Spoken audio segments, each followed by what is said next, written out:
Hello and welcome. Today, ang pag-uusapan natin is how will you begin your journey as a Sun Life Financial Advisor. After ng short presentation na to, malalaman mo kung fit ka ba sa career na to. Ito ang mga topics na pag-uusapan natin. Una, sino ba si Sun Life? Pangalawa, 10 reasons why be a Sun Life Financial Advisor. Sino nga ba si Sun Life? Si Sun Life nag-start siya sa Canada noong 1865 pa. So makikita mo dito na 155 years na si Sun Life sa Canada, and dito naman sa Philippines, nag-start siya noong 1895, so 125 years na siya. Si Sun Life, nag-ooperate siya dito sa Canada, US, UK, Hong Kong, Philippines, Japan, Indonesia, Malaysia, Vietnam, India, China, Bermuda, and Singapore. Yung commitment natin to our promise, kung imagine mo, 2 gera na yung pinagdaanan. Till, andito pa rin si Sun Life. So, lahat ng policy holders ni Sun Life, kung ano man yung claims na dapat ibigay, binigayan. Sa reputation naman, for 9 straight years, si Sun Life yung number 1 life insurance company here in the Philippines. Ito po ay based on premium income. Sa Global 100 naman, so nakasama tayo dun sa most sustainable corporations in the world.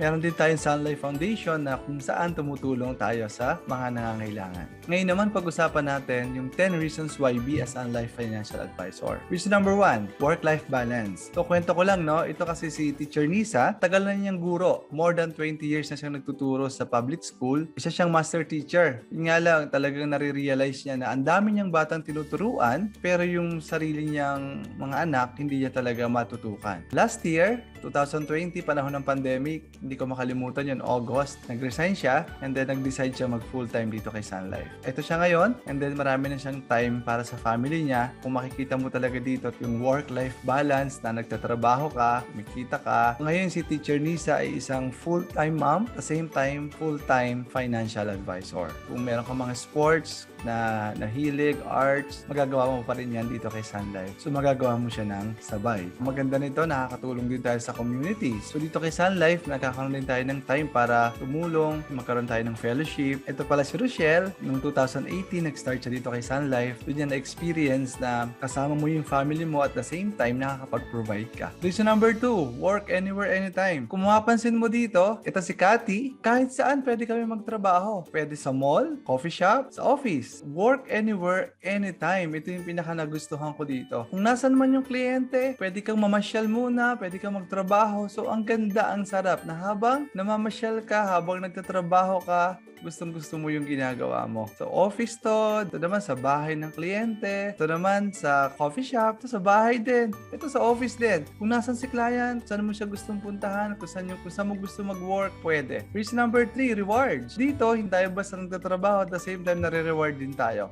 Alam mo, maganda dito, i-enjoy ka na, nagkakaroon ka ng maraming friends. Pag-usapan naman natin yung rewards. So, sabi nga dito, results-oriented income. So, kung ano yung effort na bibigay mo, no? Andun nakasalalay din kung magkano yung magiging income mo. Unlike sa work natin, yung 8 to 5 job mo, yung 9 to 6 job mo, kung ano man yung gawin mong effort, yun talaga yung magiging sweldo mo. Dito kay Sun Life, yung income mo nakadepende rin dun sa effort na ibibigay mo. And then, ang maganda dito, meron tayong Plan B. Itong Plan B, ito yung bonus. With Sun Life, every month, meron kang bonus na pwede ka naman magkaroon din ng unlimited income. Ito si Ate Mabel, si Maribel Zolina. So, nag-start siya kay Sun Life yung 2017. Sa Facebook namin siya nakilala. Ito siya, si Ate Maribel Zolina. Ito naman yung husband niya, si Kuya Jerome. Si Kuya Jerome ay isang seaman, isa siyang chief engineer. So, nakilala namin siya sa Facebook. And then, nung mag-start siya mag-Sun Life, ito yung nangyari sa kanya. Noong 2018, nung unang taon pa lang niya kay Sun Life, nag-average siya ng kita na 122,000 per month. And then, nung 2019 naman, tumaas pa ito, naging 170,000 per month, nag-average yung kita niya. Kasi nung 2019, kumita siya ng 2,074,620 pesos.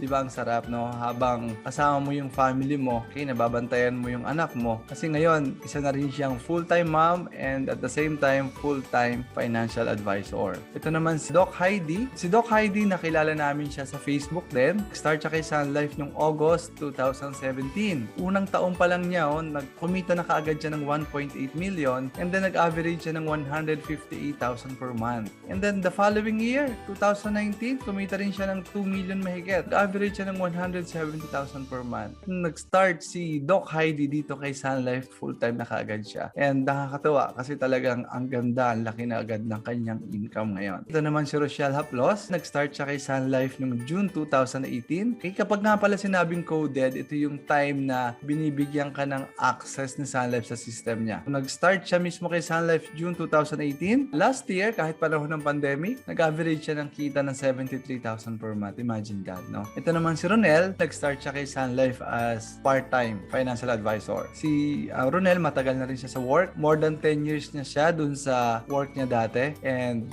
last year, nag-decide na rin siya mag-full-time dito kay Sun Life. After 12 years na sa work, ngayon, sasabi mo talaga na itong trabaho namin kay Sun Life, itong pagiging financial advisor, sulit. Hindi naman siya mag-full-time, hindi niya ipapapalit yung 12 years niya dun sa work niya kung wala siya nakitang bright future dito kay Sun Life. Ganon din si Teacher Nisa kanina, no? Imagine mo si Teacher Nisa, 22 years na nagtuturo. Ito naman si Ronel, 12 years na siya dun sa work niya. So last year, kahit panahon ng pandemic, nag-average siya ng kita ng 56,700 per month. Mas malaki na to dun sa kinikita niya dun sa work niya dati, no? Dun sa 12 years ng trabaho. Di 2 years pa lang siya kay Sun Life, pero nalagpasan na niya yung kinikita niya dun sa 12 years ng trabaho. Kaya ngayon, full-time na siya dito kay Sun Life. Reason number 4, business with less capital. So normally kasi kapag ka nagdinegosyo ka, di ba? Kasi itong si Sun Life, tinuturing namin siya as business. So normally, kung nagdinegosyo ka, talagang may puhunan yan. In this example, ito yung mga franchise package. Ito makikita mo rin to sa internet. Nasa mga 200,000 to 500,000 yung franchise fee. Kayang kumita ng 25,000 to 50,000 monthly. Dito kay Sun Life, kung makikita mo dito, top 5% kay Sun Life kumikita ng 6 to 7 digits monthly. Top 10% kay Sun Life kumikita ng 6 digits monthly. Mga middle performer, 5 to 6 digits income,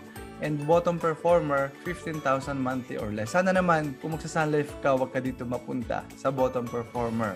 Ang magiging puhunan mo dito nasa 5,000 to 6,000 pesos. Para saan to? Para sa examination fee and license fee. Kaming lahat ng mga financial advisors dito kay Sun Life, lahat kami license. Ibig sabihin, lahat kami nag-take ng exam, lahat kami nagbayad ng license fee. Itong lahat ng ibabayad nito mapupunta to sa gobyerno. Lahat ng trainings na ino-offer ni Sun Life, wala yung bayad. Libre yun. Imagine that, no? Habang kumikita ka, habang nag-aaral ka, natututo ka sa pera, lahat ng trainings na i-offer ni Sun Life, free. Reason number 5, recognition. So dito kay Sun Life, ibigay mo lang yung best effort mo, grabeng ganda ng recognition dito. Kung ikaw yung tipo ng tao na talagang gusto mo na-recognize ka, ito yung tamang lugar. Ito yung tamang career para sa'yo. Kasi ibigay mo lang yung best effort mo, ibang klase yung awarding dito. Sobrang ganda, sobrang elegante, dito mo talaga may experience yung kakaibang awarding. And then reason number 6, travel. So kung mahilig ka rin sa travel, dito mo may experience yung kakaibang klaseng experience ng travel. Lahat yan,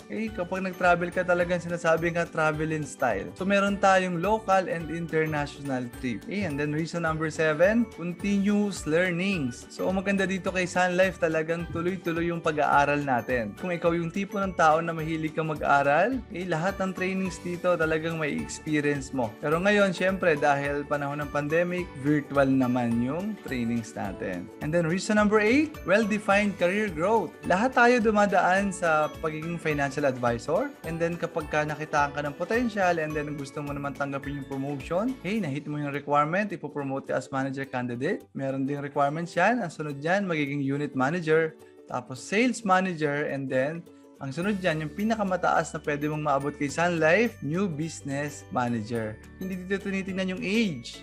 So kahit bata ka pa, kung masipag ka, gusto mong tanggapin yung position, ipopromote ka dito.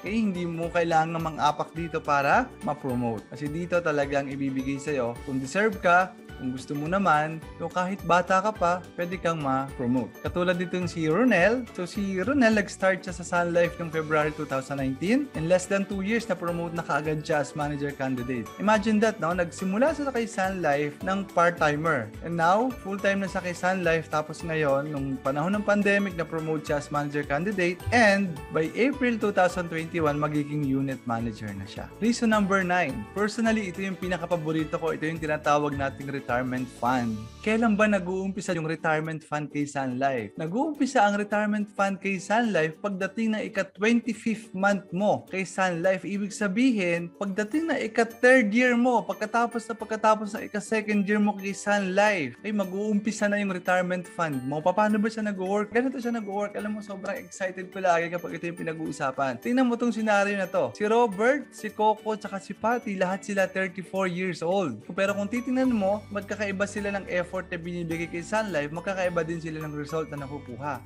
Si Robert kumikita siya ng 15,000 per month kay Sun Life, si Coco naman 50,000 per month, si Patty 150,000 per month. Paano ba nag-work yung retirement fund na yun? So itong Provident Fund computation, ganito siya nag-work. Meron kasing advisor share. Okay? Every time na sumusweldo kapag dating na ika-25th month mo, for example, ako sumweldo ako, babawasan niya ni Sun Life ng 5% and then tatapatan din niya ni Sun Life. Imagine that. Pero syempre may limit yon. Ang maximum per month na pwedeng tapatan ni Sun Life ay 7,600. Tingnan mo to yung example na to. Kung 18,000 per year yung Provident Fund natin na makukompute kay Robert, kay at age 65, imagine this now, nagsimula si Robert kay Sun Life ng 34 years old. Kapag nag-retire siya at 6% annual compounded growth rate, meron siyang 1.6 million na retirement fund. Tingnan mo naman itong kay Coco. Kasi si Coco, in this example, kumikita siya ng 50,000 per month or 600,000 per year. Ang daming ganyan kay Sun Life na kumikita pa ng more than 50,000 or 6 digits pa. Si Coco, 50,000 per month. Kapag nag-retire siya, kung kikita yung pera ng 6%, very conservative, annual compounded growth rate, meron siyang 5.3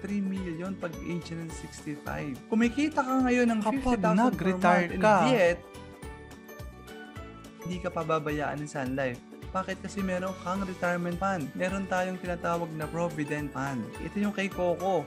Ito pinaka-exciting dito. Si Patty, kumikita siya ng 150,000 per month kay Sun Life or 1.6 million per year. Tignan mo yung Provident Fund niya. Pag age siya ng 65, meron siyang 16 million pesos. Imagine that. Imagine mo, mag-retire ka ngayon, meron kang 16 million pesos. Di ba mag-retire ka ng comfortable? At ang maganda nito, every month, maayos naman yung pamumuhay mo kasi yung 150,000 per month, malaking tulong na to. At the same time, meron ka pang naghihintay na retirement fund. Ulitin ko, ang tawag namin dito, ito yung Provident Fund natin. Reason number 10, sense of purpose. Kapag naging Sun Life Financial Advisor ka na, ang maganda nito talagang literal na makakatulong tayo sa mga kapwa natin Filipinos. Tayo yung magtuturo sa kanila ng financial literacy. 7 out of 10 Filipinos, naniniwala sila na money is the best measure of success, and yet 6 out of 10 don't even own any financial product except a bank account. And then 85% naniniwala na importante talaga yung mag-invest para sa future. Pero kung titingnan mo, nasa 2% lang ang merong investment. 9 out of 10 Filipinos experience financial shortage. So kung titingnan mo rin dito,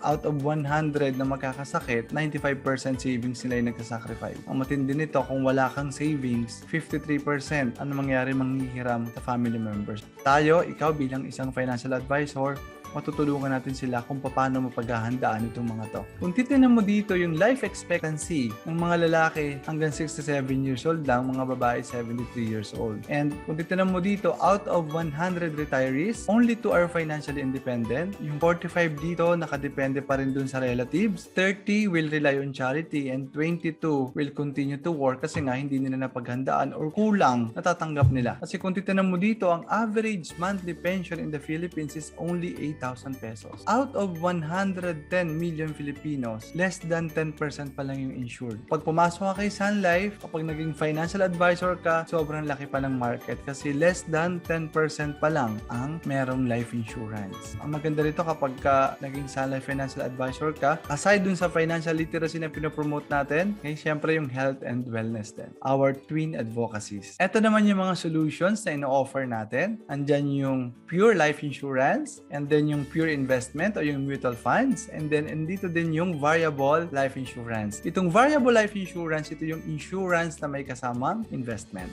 Alin ba dito sa 10 reasons na to ang pinaka nagustuhan mo? Work-life balance ba? Work anywhere, anytime? Rewards? Business with less capital? Recognition? Travel and style? Continuous learning? Well-defined career growth? Retirement fund, or yung sense of purpose. If interested ka sa napanood mo, kontakin mo lang ang number na nakikita mo sa video na to para ibigay sa'yo ang next step na gagawin mo. Again, thank you and God bless.